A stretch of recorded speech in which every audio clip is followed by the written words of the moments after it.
Régent Parent, il y a une affaire qui me tape ses nerfs que j'entends ces temps-ci. Il y a beaucoup de choses. On en entend des vertes et des pommures des deux côtés. Il y a de la démagogie des deux côtés. Un côté, c'est que les immigrants ne sont pas contents qu'ils retournent chez eux. Je ne suis plus capable d'entendre ça. De l'autre côté, la charte, c'est la preuve que les Québécois sont racistes et xénophobes. Pas capables aussi. On est une des sociétés les plus tolérantes au monde, au Québec.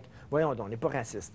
C'est l'affaire, là. Maintenant, il y a des fonctionnaires qui vont se promener avec des règles, puis des rubans à mesurer, puis qui vont mesurer la grosseur des signes religieux. C'est pas vrai.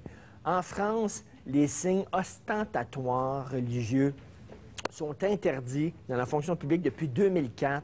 Il n'y a pas un maudit fonctionnaire qui s'est promené avec une règle. On sait c'est quoi un signe ostentatoire, parce qu'il n'y en a pas un, M. Parent. Ben, moi, je pense on ne commencera pas à se promener avec des rubans. C'est pas vrai. Les gens qui disent ça, c'est faux. Je suis convaincu de ça. J'arrive de France, d'ailleurs, Richard, puis je dirais que globalement, même la charte de la laïcité qui est affichée dans les écoles, ça n'a pas soulevé de débat, en tout cas à ma connaissance. Je vous dis pas, là, je suis allé rentrer dans chacun des foyers français. Oui, mais ça fait consensus en France, la laïcité. Exactement. Et dans ce cadre-là, je pense qu'au début, ça peut créer certains heurts, il y a des adaptations, mais avec le temps, au fur et à mesure, je veux dire, il y a comme un modus operandi ou vivendi qui se développe. Et dans les années 60, là, le rapport Parent, mettons, c'est venu secouer le Québec en profondeur par rapport à l'éducation. Ça a créé certaines réactions, mais ça s'est fait finalement, somme toute, en douceur. Et c'est la même chose avec ce qu'on a entre les mains actuellement, ces propositions-là. Je pense que le premier objectif gouvernemental, puis il réussira sa mission s'il arrive à, justement, entretenir un débat serein, peser le pour, le contre des différentes mesures. Et je pense que c'est fait preuve de mauvaise foi que de parler de xénophobie ou d'attaque aux immigrants avec ces propositions-là. Ouais. Moi, je vous rejoins, Richard. J'ai pris le soin de lire votre article ce matin, votre chronique. Et dans le fond, on n'est pas, c'est vrai, dans une période de crise profonde. On a eu des périodes beaucoup plus tendues par rapport à cette question-là. Vaut mieux prévenir que guérir. Donc, on est dans une période où on peut peut-être justement se permettre un débat serein et pas attendre pour installer sac de sable que notre sous-sol soit inondé, mais les installer maintenant. Ouais. D'un autre côté, la démonstration reste à faire. Je pense qu'on a des définitions à se donner. C'est quoi un État laïque? C'est quoi un État neutre? Je suis convaincue que ça n'a rien à voir avec le port de signes religieux. C'est quoi un poste en autorité? Tantôt, on en parlait. C'est assez pernicieux, l'idée d'avoir à peu près tout étatisé les services aux citoyens. Aujourd'hui, là, on associe, c'est à l'État, c'est l'État qui le fournit, donc c'est en poste d'autorité. Non. Imaginons que demain matin, on privatiserait l'ensemble des services de santé et imaginez, là, aller à l'extrême juste pour faire la démonstration, là. Imaginons qu'on privatise l'ensemble des systèmes de santé puis d'éducation. On dirait-tu que ces gens-là sont dans un poste d'autorité? Non, on ne dirait pas ça. C'est parce qu'on a dans notre idée que quand c'est donné par l'État, il représente l'État. Et donc, moi, me faire servir mon passeport, quoique c'est un service fédéral, là, mais en tout cas autre chose, par une femme voilée ou par quelqu'un qui porte un kippa, ça me dérange, mais pas... Joanne, je te ramène, ce matin dans le journal, là, on avait un article qui touchait une enseignante de la Rive-Sud qui est accusée d'avoir eu des relations sexuelles avec un élève. Et un des éléments qui est mis en lumière, c'est qu'elle était en situation d'autorité. Fait que, donc, c'est pas seulement que une vue de l'esprit. En même temps, Régent Parent, j'ai reçu un appel d'un homme, un courriel, pardon. Il dit, moi, j'ai été enseigné par les petites sœurs du Bon Pasteur, ou les sœurs volantes, ou je sais pas trop quoi, les cornettes, puis ça. Il dit, ben oui, il me parlait du petit Jésus de temps en temps, puis c'était d'excellentes profs. Puis je suis pas croyant pour autant. Puis je suis pas sorti de là en disant, il faut absolument que je devienne prêtre, puis tout ça. T'en prends, puis t'en laisses. Il dit, c'était une bonne prof. Puis il y a toute une génération de Québécois qui ont enseigné par les petites sœurs du Bon Pasteur. Bien là, je pourrais, en contrepartie, il y a des gens qui pourraient vous dire qu'ils ont été élevés dans les orphelinats, dans la période du Plessis, puis il y aurait un autre discours. Mais ça, là, c'est pas là qu'on en est aujourd'hui. C'est en termes de dire, les valeurs, on est en train d'essayer de se définir le « nous » ensemble. Je pense que le modèle québécois, là, puis je vais faire attention de la façon dont je vais le dire, je ne veux pas être mésinterprété par Joanne, mais le modèle québécois, il est à redéfinir. En tout cas, tout au moins, les valeurs qui nous animent ensemble. Attends un peu, repeat! Le modèle québécois, c'est pas ça que je veux dire, on va placer le bon cadre, mais je pense qu'on a une chance inespérée de pouvoir débattre collectivement de quelle sorte de Québec on veut dans le nous ensemble. Claude, au bout du fil. On a Claude. Les lignes sont pleines. On vous écoute, Claude. Qu'est-ce que vous en pensez? Bonjour. Bonjour. Nous, ensemble, ça inclut des pratiquants et des non-pratiquants. Il ne faut pas qu'on devienne des laïcs qui imposent une façon de faire parce que I am the dream, comme dirait l'autre. Je vois un champ où il y a des fleurs bleues, des petites fleurs jaunes, des fleurs de toutes les couleurs. Et on vit dans un pays où on a la liberté, on s'est battu pour avoir cette liberté-là religieuse, la liberté pour les femmes, la liberté d'expression. C'est une richesse. Il y a des pays qui ne l'ont pas.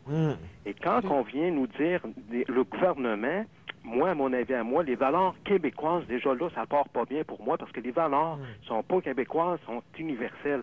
Les institutions, le gouvernement, c'est vous et moi. Et les institutions, l'État, c'est vous et moi. Il y a des gens pratiquants, des laïcs et des non... Ces gens-là doivent cohabiter et travailler ensemble. Exactement. Merci Claude. Merci Jean, au bout du fil. Jean, qu'est-ce que vous en pensez? Oui, moi, je pense que on oublie souvent qu'on vit dans un monde libre et moderne. Un monde moderne. On est en 2013. Moi, je pense que même sur la rue, les voiles, ça n'a pas sa place. Je sais que la rectitude politique, en ce moment, on est en train de se tirer une balle dans le pied. Moi, je Attendez, là, vous voudriez aller plus loin puis interdire le voile, même dans la rue. Ce que je veux dire, c'est qu'on est dans un monde moderne. On est en 2013. Ça n'a pas sa place. Moi, je comprends pas Mme Marcotte, qui est de la droite, puis que, écoute, je la comprends pas, le bon sang, qu'elle se convertisse à l'islam puis qu'elle en porte un voile. Oh. OK, merci beaucoup, Jean. Sylvain, avant de te faire réagir, je vais aller à Sylvain. Sylvain, qu'est-ce que vous en pensez? Bien, premièrement, c'est une grosse perte de temps et d'argent. Les lois, de mettre des balises, c'est une chose. Par contre, de mettre une charte en place, écoute, on aurait pu simplement mettre des annexes à notre charte et droits et libertés qu'on a actuellement, comme on fait dans les lois sur le transport, comme on fait sur d'autres lois, que de faire un débat national ou un débat provincial, appelez-le comme vous voulez. Actuellement, les annexes qui auraient balisé, exemple, les droits, en réalité, les réponses déraisonnables qu'on a eues face à des religions, ça fait pas de sens. Merci beaucoup, Sylvain. Merci, Joanne. On entend beaucoup ça. Ça va coûter 1,9 million pour faire la promotion. Il y a des choses plus importantes. C'est du gaspillage d'argent. On devrait parler d'économie. T'en penses quoi? Non, mais je pense qu'il faut en parler. Non, je pense qu'il faut en parler. Puis Dieu sait que je suis souvent associée à la droite économique. Puis, mais il faut vraiment vider la question. Mais je vais revenir au monsieur qui a de la difficulté à comprendre le fait que je m'associe normalement à la droite puis que tout à coup, je défends des libertés. Bien, c'est ça, la droite. La droite, c'est de défendre des libertés individuelles. Et puis, le monsieur qui disait, regarde, la personne qui a le voile, il faudrait qu'elle rentre dans une ère de modernité. Je m'excuse, monsieur, là, mais l'homme de tout temps, c'est une personne religieuse. Moi, je ne le suis pas. Je ne suis pas ça. Je l'étais petite parce que j'ai fait toutes mes années primaires et secondaires au couvent. Alors, j'en ai mangé de la religion. Mais je suis athée. Je ne crois pas qu'après la mort, il y ait quoi que ce soit qui nous attende. Je crois que la vie, c'est maintenant. Mais la religion des autres ne te heurte pas. Oui, je la respecte. Je respecte cette liberté de religion-là. Je reconnais que l'homme, en dedans de lui, il est religieux pour certaines personnes. Et ce n'est pas à moi de lui dire comment pratiquer ça, à moins que ça entrave des libertés fondamentales qui sont l'égalité homme-femme, séparation de l'Église et de l'État, et ma liberté de m'exprimer et de ne pas me faire poursuivre par un tribunal quelconque parce que je publie des caricatures de Mahomet. Très important, ça, très important. On s'en va tout de suite à la pause là-dessus, Joanne. On revient pour reprendre la discussion. Régent Parent, je vais vous envoyer, tiens, sur un terrain glissant. Je vais poser une question délicate. Hier, je parlais avec un ami, puis il me disait, finalement, Richard, toute cette charte-là, ça vise surtout le voile islamique. On ne le dit pas, mais c'est surtout ça, parce qu'il dit, Richard, si tu fais un vox pop dans la rue, le kippa, ça dérange pas grand monde, finalement. Ce qui dérange, c'est le voile, puis que tout ça, ça vise le voile, mais on ne le dit pas. C'est l'éléphant dans le salon, puis on fait comme s'il n'était pas là. Vous en pensez quoi, Régent? Bien, moi, d'abord, je pense que les propositions qui sont faites par le ministre couvrent l'ensemble des signes ostentatoires, autant catholiques, chrétiens, évangélistes que juifs ou islamistes. Bon, évidemment, il y a une connexion qui est faite, puis ça revient, puis je pense que tantôt, Joanne ouvrait justement ce débat sur toute la question d'égalité homme-femme, le port du voile. C'est pas pour avoir circulé en Europe dernièrement, vous auriez dû voir les personnes, comment les personnes réagissent face à des femmes voilées ou des femmes, puis quand je dis voilées, là, que c'est pas le burqa, mais presque.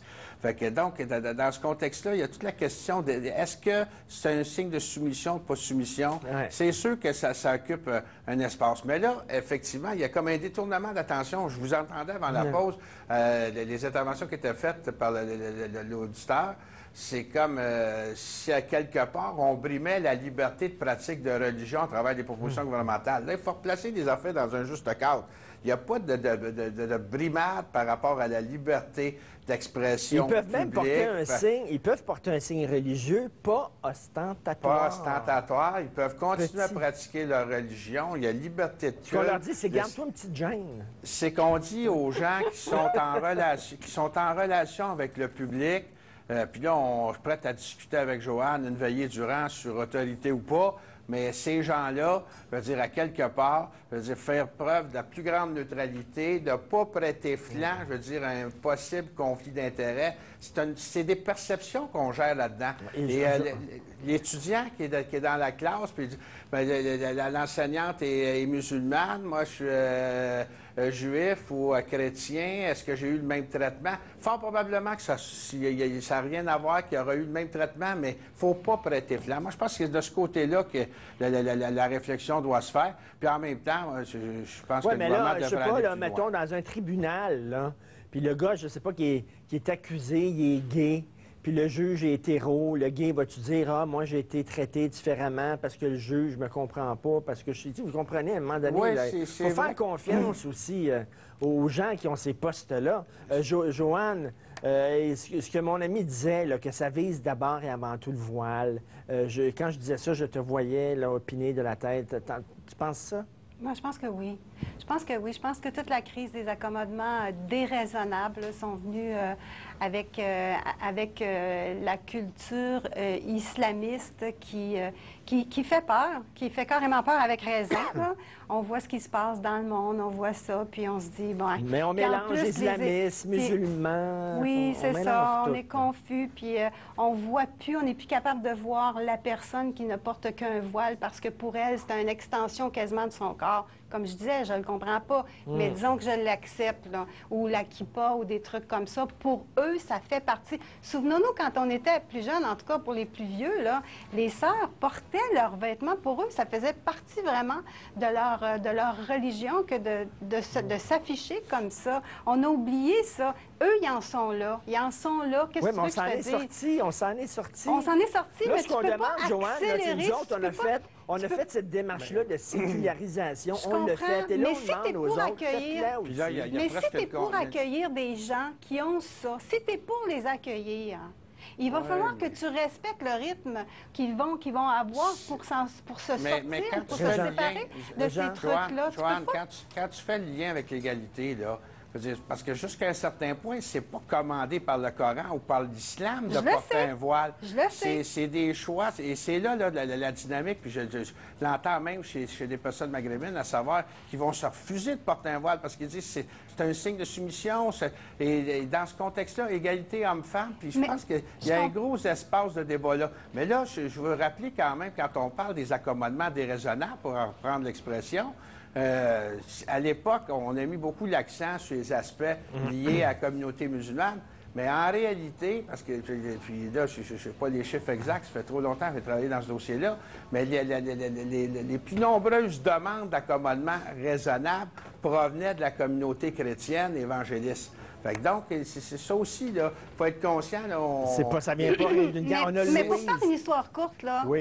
ce que j'entends là, présentement, des fois, là, c'est que le réflexe de conformité, le réflexe de faire que tout le monde se comporte comme nous, on juge qu'on doit se comporter en 2013. Ça, là, ce réflexe de conformité-là, là, le fait de dire, tiens, voilà le portrait, le profil type d'un Québécois comme on le souhaiterait, c'est ça qu'on entend. Puis c'est ça qui est dangereux. Parce que le Parti québécois, là, si on veut parler de stratégie, c'est là-dessus qu'il joue. Il a vraiment instrumentalisé avec grande habilité. Attends, Joanne, tu penses qu'ils ont fait ça de façon volontaire, divisée pour mieux régner, puis on ne parlera pas d'économie pendant ce temps-là? Tu penses que c'était tout pensé, tout ça? Non, je pense pas.